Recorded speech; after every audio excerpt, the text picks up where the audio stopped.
నమస్తే BCN news కి స్వాగతం. నా పేరు నీలిమ. ముందుగా ముఖ్యాంశాలు. సంత్ సేవలాల్ మహారాజుకు నివాళులర్పించిన చంద్రబాబు.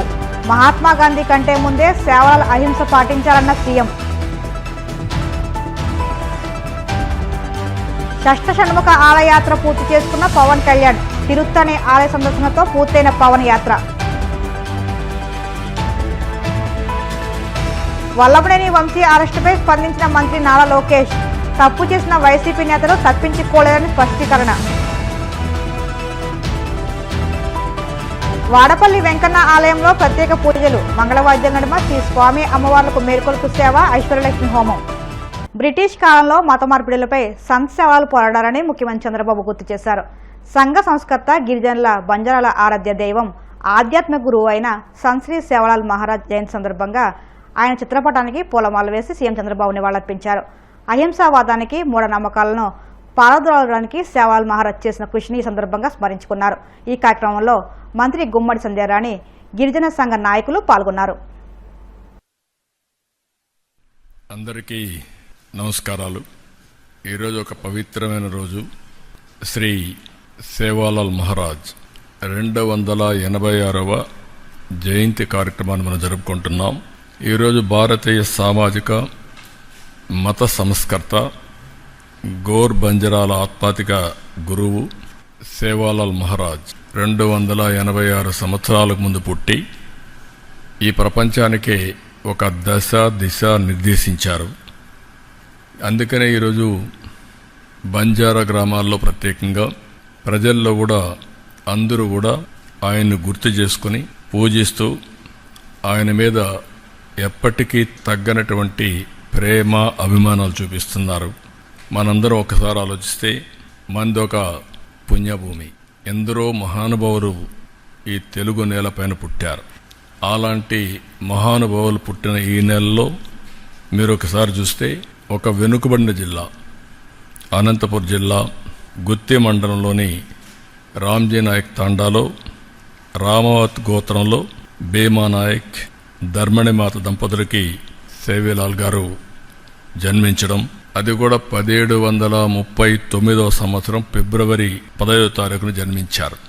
అప్పటికి ఎగ్జాక్ట్గా 286 సంవత్సరాలు.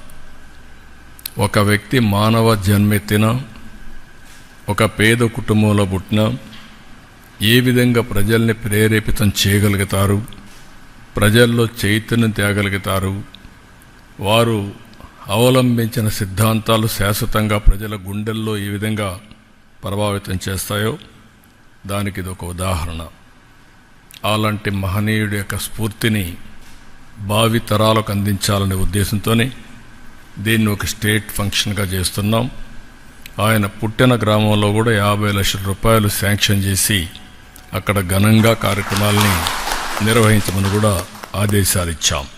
ఈరోజు ఆయన చూస్తే జగదాంబ మాతనే తన మార్గదర్శకురాలిగా, గురువుగా స్వీకరించి అన్ని విద్యలు నేర్చుకుని బంజారాలకు ఎనలేని సేవలు అందించాడు.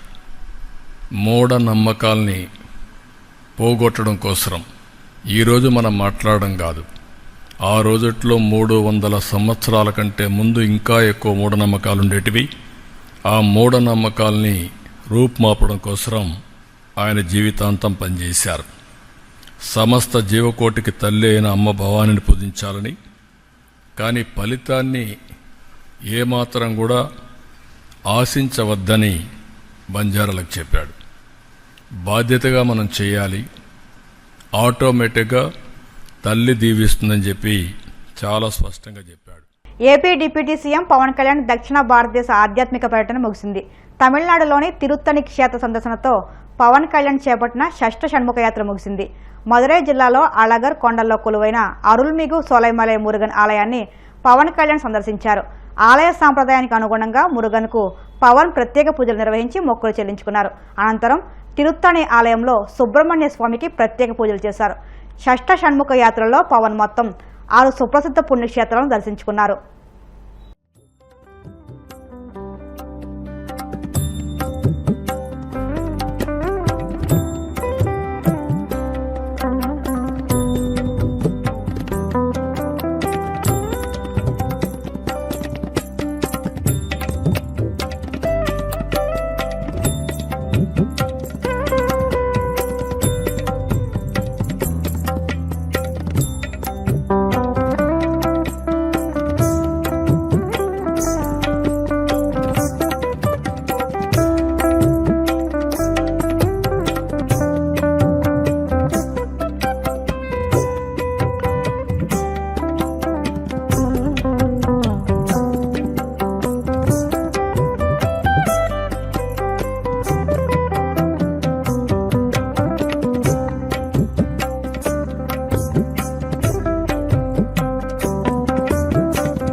4 வருஷமா இங்க எல்லாம்